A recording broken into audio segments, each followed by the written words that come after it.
How to delete your WhatsApp status. In today's video, I'll show you how to delete or remove your status on WhatsApp. Let's get started.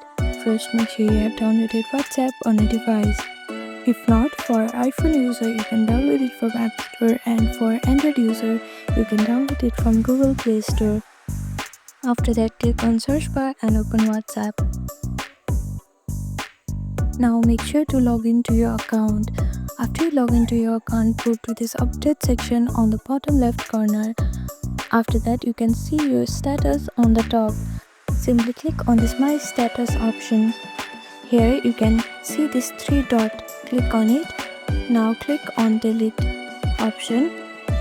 It is going to ask for the reconfirmation. Click on Delete One Status Update.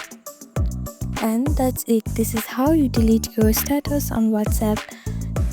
Thank you for watching this video. Please do not forget to like, share and subscribe to our channel, and comment down below if you have any other queries. Thank you.